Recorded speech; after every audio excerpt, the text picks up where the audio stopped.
Selamat pagi murid-murid. Hari ini kita masih pada topik masa dan waktu. Yang hari ini cikgu nak ajar kamu macam mana kita nak mengira tempoh masa. Ya, untuk mengira tempoh masa, kita kena gunakan masa akhir tolak dengan masa mula. Ya. Contoh di sini pukul 3 petang hingga 7.45 petang. Jadi 3 petang itu adalah masa awal atau masa mula, dan 7.45 ini ialah masa akhir. Jadi ada dua cara di mana kita boleh kira tempoh masa. Ya. Contoh yang pertama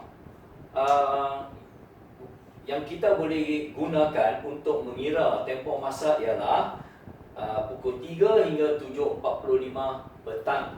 Jadi kita boleh lukis satu garisan. Kita bermula dari pukul 3 sampai pukul 7.45 PM.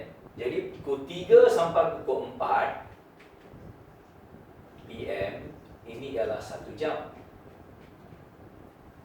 Ya, pukul 4 sampai pukul 5 PM ini juga 1 jam.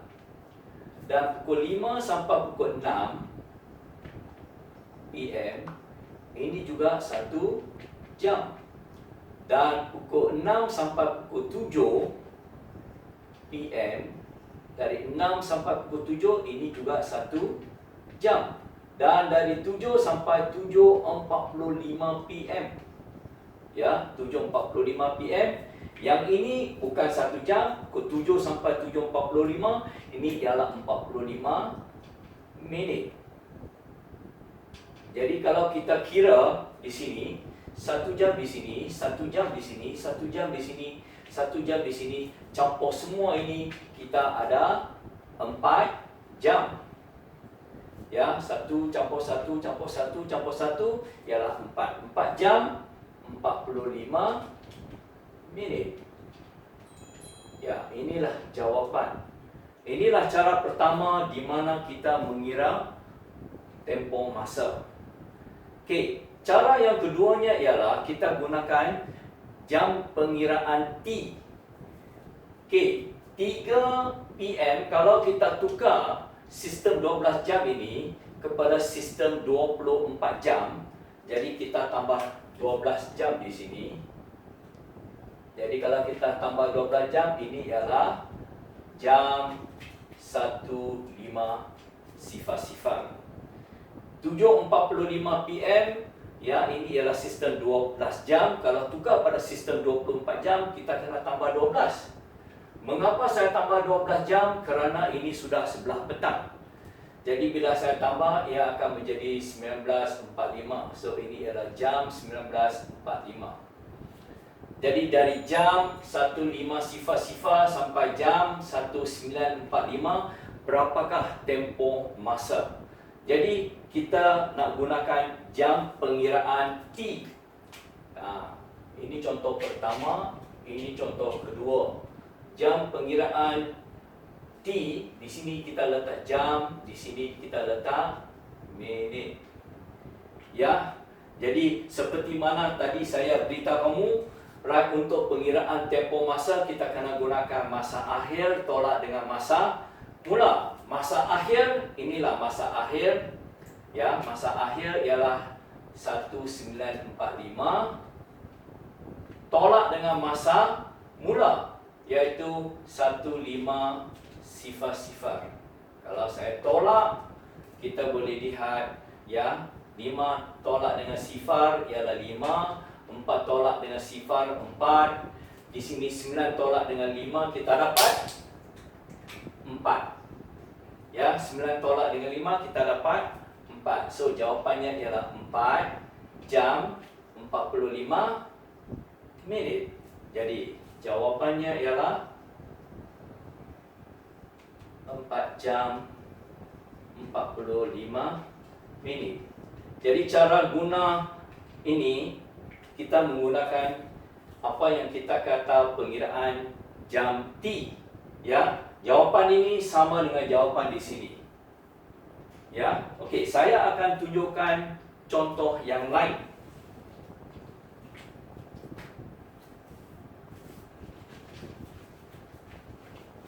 Ialah pukul 3.15 AM sehingga pukul 10.20 PM. Jadi dari sini kita boleh lihat 3.15 AM ni sebelah pagi sampai pukul 10.20 PM. Jadi kalau kita nak gunakan kaedah yang pertama memang tak cukup. Jadi saya syorkan kamu gunakan jam pengiraan T. Now AM, kerana AM kita tak payah tambah dengan 12 jam kalau kita tukar sistem 12 jam pada sistem 24 jam. Jadi kalau saya tukar ini kepada sistem 24 jam, jawapannya ialah jam 03.15. Ya. Now yang ini PM, kerana PM kita tambah 12 jam di sini. So dia akan menjadi 2.22.0. So jam 2.22.0. Jadi dari jam 03.15 sehingga jam 2.22.0, berapakah dia punya tempoh masa? Jadi saya akan gunakan jam pengiraan T, ini ialah jam, ini ialah minit. Untuk mengira tempoh kita guna masa akhir tolak dengan masa mula. Masa akhir 2.22.0 tolak dengan 03.15. Tolak. Bila saya tolak, kita boleh lihat 0 tolak 5 tak boleh. Jadi kita pinjam 2. Bila kita pinjam 2, ini menjadi 1, ini menjadi 10. 10 tolak 5, 5. 1 tolak 1, 0. 22 tolak 3. Okey, 2 tolak 3 tak boleh, kita pinjam, ini menjadi 1, ini menjadi 12. 12 tolak 3 kita dapat 9. Ini 1. Jadi kita sudah dapat jawapan. Jawapannya ialah 19 jam 5 minit. So jawapannya ialah 19 jam 5 minit. Inilah cara di mana kita kira daripada AM sehingga PM. Nah, apa berlaku di sini kalau kita ada contoh yang lain? Okey, saya akan bagi satu contoh yang lain. Yang contoh ini mungkin soalan dia adalah lebih mencabar, tapi pun kita nak dapat jawapan pun tidak susah. Okey. Alright. 3.45 AM sehingga katakan di sini 7.05 PM.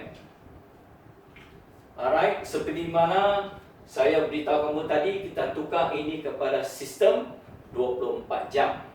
AM tak payah tambah dengan 12, jadi jawapannya ialah jam 03.45. Yang ini PM, kerana PM kita tambah 12 jam di sini, so dia akan menjadi 19.05. So ini ialah jam 19.05. Ya. Yang ini kita tambah 12 jam kerana dia adalah PM. PM maksud di sini sebelah petang lah. Bila sebelah petang, mana kita tambah 12 jam waktu pagi yang sudah berlalu. Jadi daripada tempoh masa ini sampai masa ini, berapakah dia punya tempoh masa? Jadi untuk mengira tempoh masa, sekali lagi kita gunakan jam T. Ini ialah jam, ini ialah minit. Ya, 19.05 kita tolak dengan 03.45. So mula-mula kita tanya diri kita lah, bolehkah 5 tolak 45? 5 tak boleh tolak dengan 45. Jadi kita terpaksa pinjam dari sini. Bila kita pinjam 1 jam. 9 pinjam 1 tinggal 8. 9 pinjam 1 tinggal 8. Dan 1 ini yang kita pinjam dari sini ialah 1 jam. 1 jam ialah 60 minit. So 60 minit kita letak di sini. So kita tambah 2 ini, 60 tambah dengan 5 tambah dengan 5, kita dapat 65. Kemudian 65 kita tolak dengan 45, kita dapat 20. So 20 di sini. Ya, 1 jam yang kita pinjam ini kita tukar pada minit ialah 60 minit. So 60 minit tambah dengan 5 kita dapat 65, dan 65 kemudian kita tolak dengan 45 kita dapat 20. 8 tolak 3 kita dapat 5, dan di sini 1. So jawapannya ialah 15 jam 20 minit. Saya harap murid-murid boleh faham, sebab nanti cikgu akan bagi kamu 8 soalan. Jadi kamu boleh menonton YouTube ini berapa kali pun boleh, dan cuba faham apa yang cikgu sampaikan, dan lepas tu kamu cuba membuat 8 latihan itu. Sekian, terima kasih.